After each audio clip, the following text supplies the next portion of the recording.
Vamos lá, pessoal. Bom dia para vocês, boa tarde, boa noite.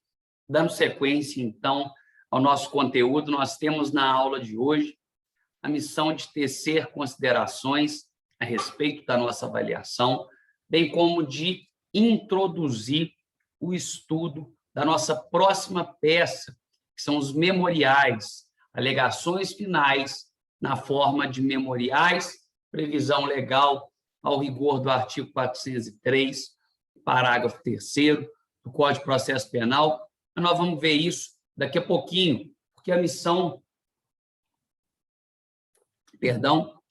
inicial da nossa aula de hoje é fazer algumas considerações a respeito da nossa avaliação. Reitero que a nossa avaliação já foi verbalizada, quer dizer, nós já corrigimos, né, essa prova, nós já executamos, nós já fizemos essa peça. Então, agora, nesse momento, é importante trazer para vocês comentários a respeito daquilo que eu observei como vício, daquilo que eu observei como erro, daquilo que foi objeto de desconto de pontuação, tá? Para que vocês não errem isso novamente. Então, missão da nossa aula de hoje, considerações a respeito dos erros cometidos na prova e introdução ao estudo dos memoriais de defesa, lá no teor do artigo 403, parágrafo 3º do Código de Processo Penal. Vamos começar, então, pelas considerações a respeito da prova. Pessoal, trouxe aqui para nós 4 principais elementos, tá, que foram objeto de desconto de pontuação na prova. Em relação ao endereçamento, praticamente nenhum aluno errou o endereçamento. Tivemos apenas 2 erros nas turmas, né? E eu me dei por satisfeito em relação ao endereçamento, visto que a imensa maioria dos alunos acertou o endereçamento ao juiz. Perfeito? Na sequência, é muito importante, doutores, toda peça, nós devemos lembrar do fundamento. Então, toda e qualquer peça existe para ela um fundamento, ainda que principiológico. Mas as peças de processo penal que nós vemos para prestação do exame de ordem, todas elas guardam um fundamento específico. Então, lá, na nossa avaliação, tínhamos uma execução de uma peça de resposta à acusação. Lá na nossa avaliação, tínhamos o dever de apresentar, lembrem do verbo, uma peça de resposta à acusação. Pouquíssimos alunos colocaram o verbo interpor. Desses alunos que colocaram o verbo interpor, eu também descontei um pouquinho da pontuação, porque o verbo correto, né, a mover aí a introdução da peça, é o verbo apresentar, e não o verbo interpor. Tá? Interpor é recurso. Tá certo, doutores? Então, nós vamos apresentar a resposta à acusação, e ali deveria-se constar o fundamento. Alguns alunos não colocaram o fundamento da peça, o que é um erro gravíssimo, e ensejou também desconto de pontuação. Alguns outros alunos colocaram como fundamento no artigo 396 ou 396-A do Código de Processo Penal. Também houve desconto de pontuação. Pessoal, o ideal na peça de resposta à acusação é constar como fundamento nos artigos 396 e seguintes do Código de Processo Penal, porque teve aluno também que colocou o fundamento no Código de Processo Civil. Não faça isso com o seu professor de Direito Penal, não faça isso com o seu professor de Processo Penal, e muito menos com o seu professor de Prática Penal. A gente se sente excluído, a gente se sente mal, né, da impressão que você está fazendo a prova de prática penal lembrando lá do professor de processo civil, lembrando lá do professor de prática civil. A gente fica com ciúme. Não faça isso conosco. Então, lá, o fundamento não era com base, né, no artigo 396 do Código de Processo Civil, não, doutores. É do Código de Processo Penal, aí agora sim.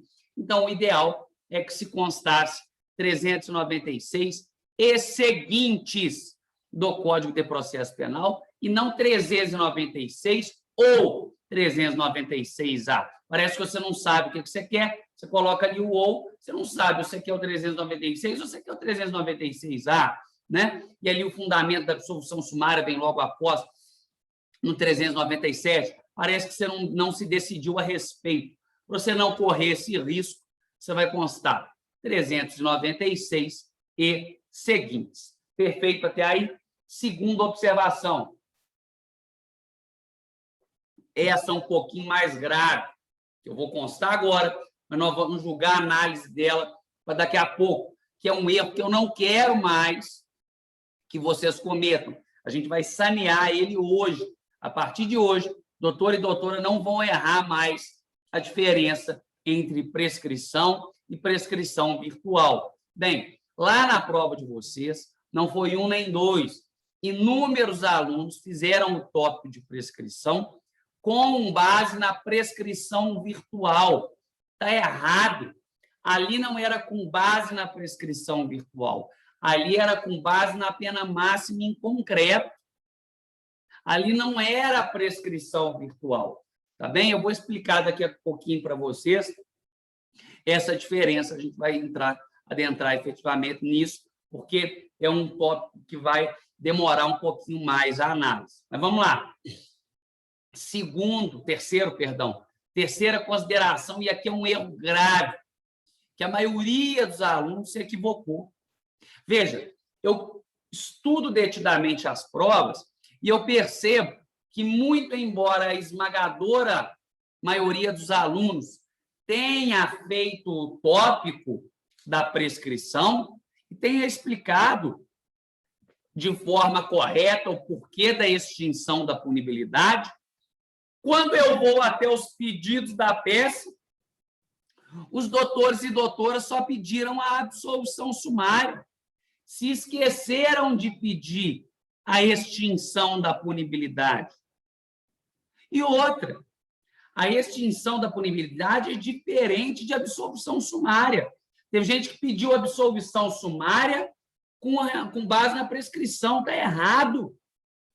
O primeiro requerimento da sua peça deveria ser extinção da punibilidade com base na prescrição e, posteriormente, a absolvição. E aí, alternativamente, a instrução com a oitiva de testemunha, segundo o rol constante abaixo. Tá? Então, o doutor e a doutora tinha que constar expressamente o requerimento de prescrição. Pessoal, tudo aquilo que você elencar em tópico, todos aqueles levantamentos que você elencar em tópico, por exemplo, falei em estado de necessidade, você tem que fazer o pedido. Falei em nulidade, você tem que fazer o pedido. Tá? Então, na verdade, você não pode considerar que você constou no meio da peça, você não precisa constar no pedido. Está errado. Então, o primeiro pedido da sua peça deveria ser prescrição, posteriormente, absolvição sumária. Tá? E aí, por fim, alternativamente, instrução com oitiva de testemunhas. Muito me chamou a atenção também que uma minoria se equivocou no lançamento da data. Expliquei inúmeras vezes dentro de sala de aula que a data deveria se constar, que na data deveria se constar, caso o enunciado não fosse expresso, o último dia do prazo. Tínhamos lá um prazo de 10 dias. Para o doutor e a doutora, que ainda é amante do processo civil, nós temos que lembrar que no processo penal não se contam em dias úteis. O processo penal considera os dias corridos. Então, da data da citação lá da nossa ré, o início do prazo dela começa no dia útil subsequente e passa por final de semana, por feriado, terminando no próximo dia útil, salvo engano, lá no dia 7. Tá? Então, os doutores e as doutoras não podem fazer a contagem do prazo com base no processo civil, que só considera dias úteis. O processo penal é contado em dias corridos. Então, ele tem início no dia útil subsequente e termina também no próximo dia útil. Se, porventura, o fim do prazo se der em final de semana ou feriado, aí sim, prorroga-se para o próximo dia útil. Nós vimos isso. Tá? Bem, pessoal, posteriormente a isso, vamos agora, chegamos na metade da nossa aula, vamos agora iniciar o estudo dos memoriais e entender de uma vez por todas, o que é prescrição virtual, para a gente nunca mais errar. Pessoal, primeira coisa, quando você pega um processo para alegações finais na forma de memoriais, nós temos que analisar que lá no artigo 403, parágrafo 3º, tratar-se-á de exceção. A alegação final escrita na forma de memoriais é ou deveria ser uma exceção. Quer ver? Vou compartilhar a tela com vocês aqui. 1 minuto.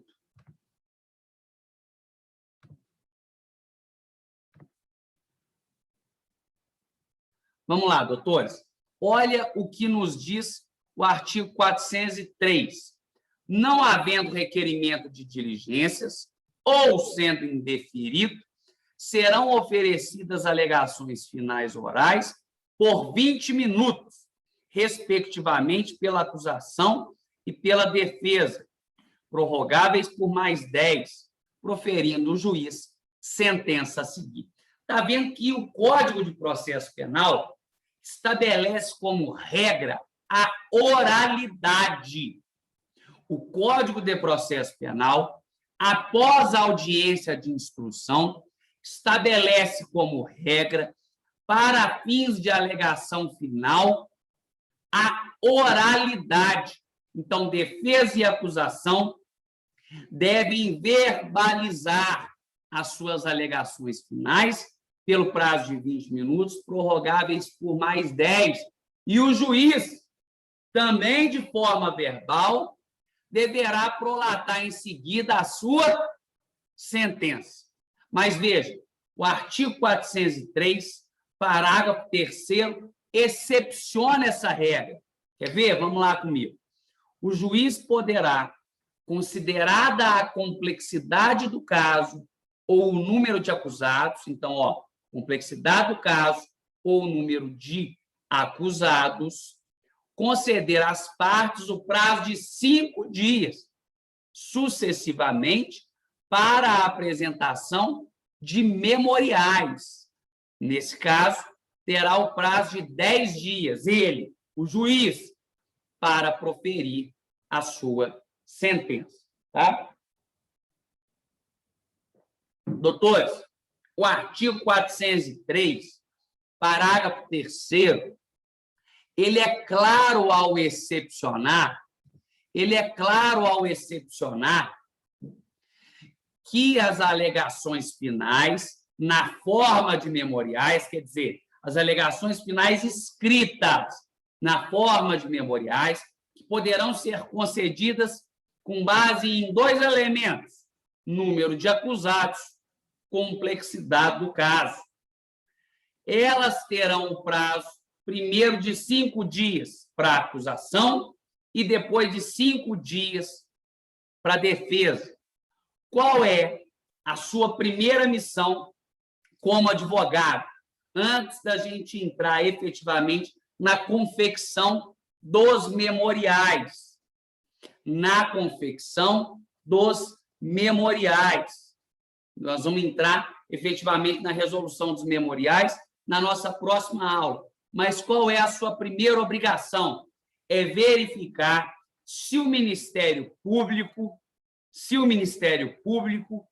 atentou-se ao prazo de 5 dias, se o Ministério Público se submeteu ao prazo de 5 dias, se o Ministério Público acatou a ordem legal do magistrado e ainda a ordem legal constante ao artigo 403, parágrafo 3º, no sentido de obediência ao prazo de 5 dias das partes. Se, porventura, o Ministério Público não obedeceu esse prazo, eu vou te ensinar agora o que você vai fazer.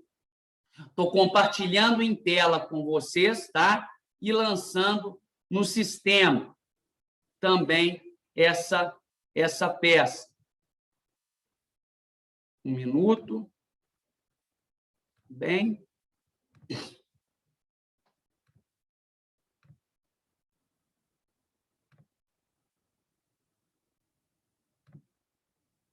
Pronto, está lá na tela.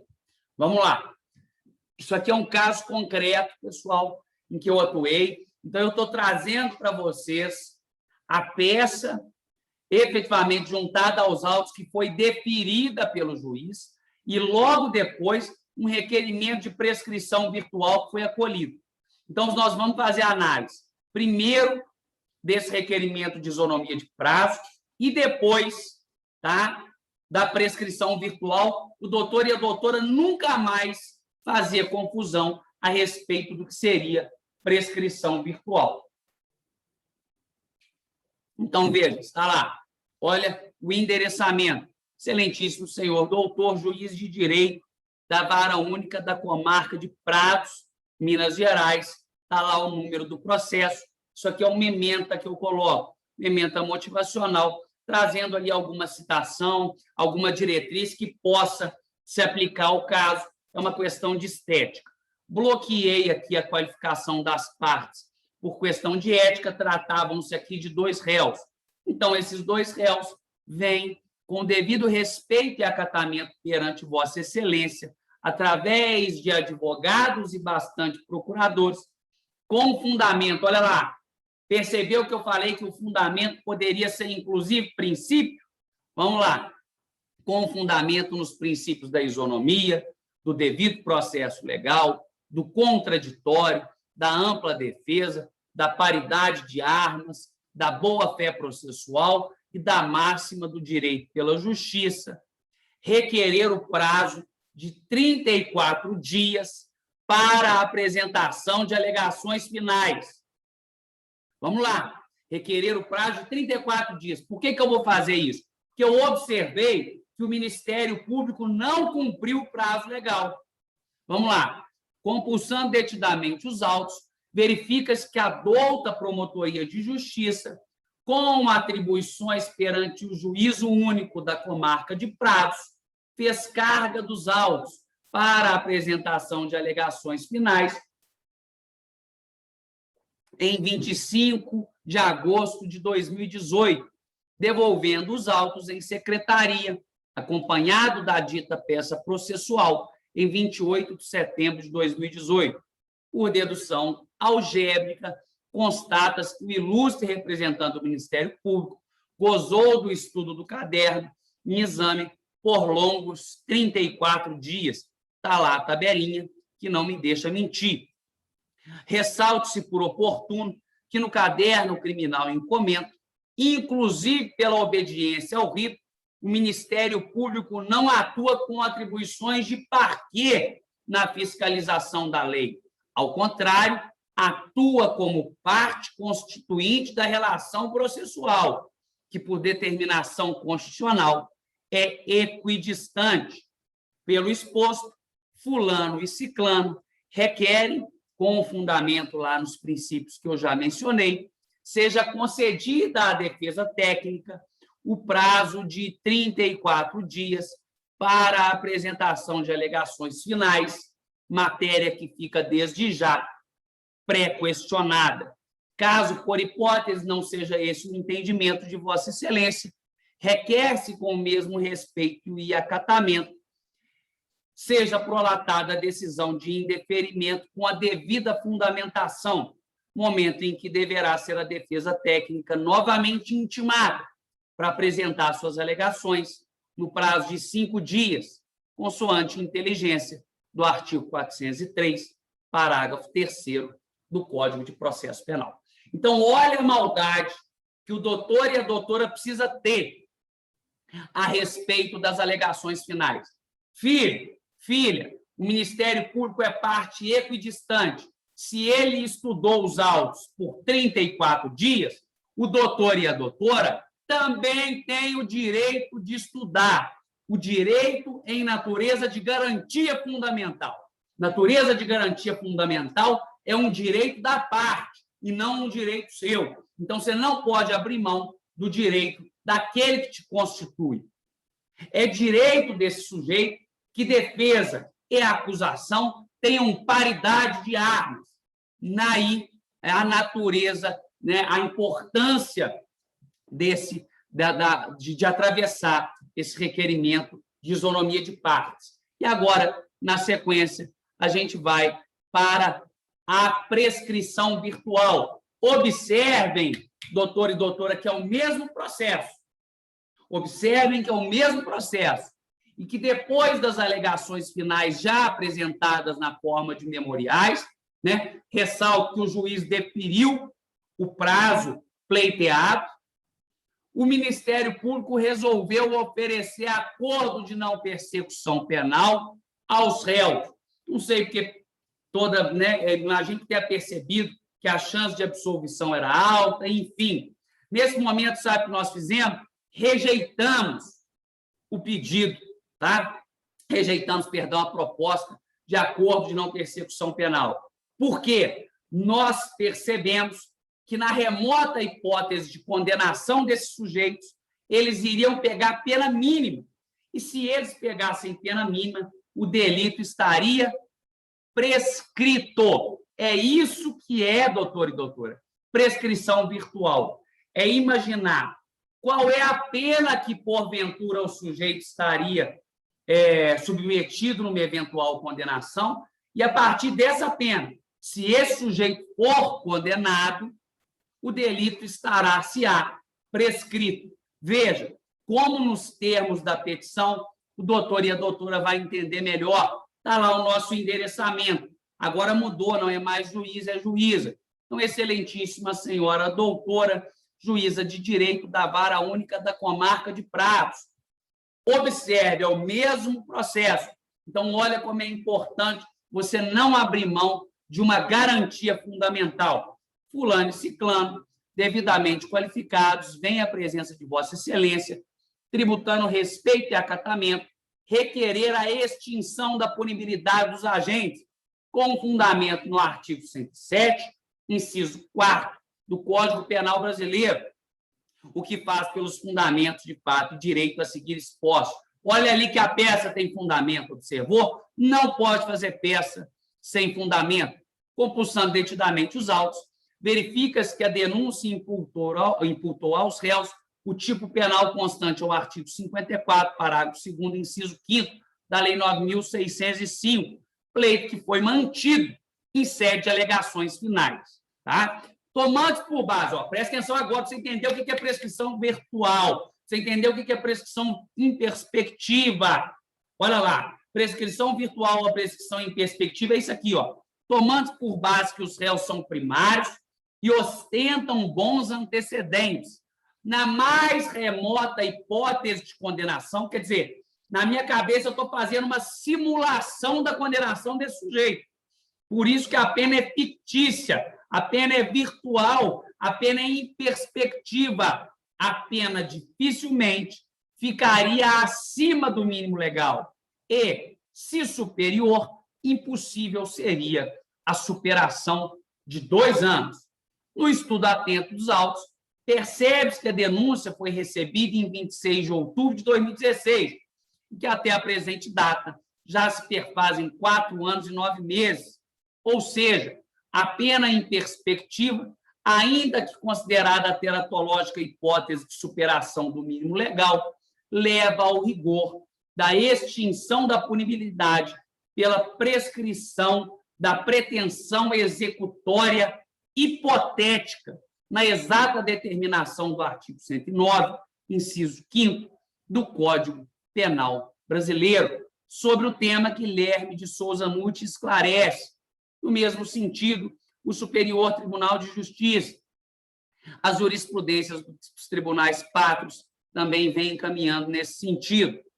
Na comarca de Barbacena, a exemplo dos autos de número tal, a possibilidade de decretação da extinção da punibilidade pela prescrição virtual não destoa, tornou-se praxe na segunda vara criminal, na comarca de Arrampolgas, no Paraná, igualmente, pelo exposto, requer seja declarada extinta a punibilidade dos réus em razão da prescrição virtual, nos termos do artigo 107, inciso 4º, combinado com 109, inciso 5º, ambos do Código Penal Brasileiro, ou, subsidiariamente, pela mesma razão, seja trancada a ação penal, matéria que fica desde já pré-questionada.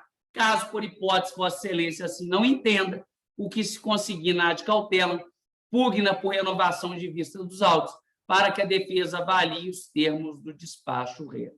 Está aí um requerimento de prescrição virtual, quer dizer, uma prescrição que é avaliada segundo uma hipótese de condenação, você faz uma simulação de uma possível condenação e, a partir daí, joga essa eventual condenação, essa suposta condenação, lá na tabelinha do 109, para verificar se, nessa hipótese de condenação, o delito estaria ou não prescrito, e conseguindo que esses dois requerimentos foram feitos no mesmo processo e ambos foram acolhidos. Tá certo? Doutores e doutoras, uma ótima quarta-feira, muita produção para vocês. Até a semana que vem, para a gente redigir a nossa peça de memoriais finais na forma de, de alegações finais, na forma de memoriais. Um grande abraço, fiquem com Deus.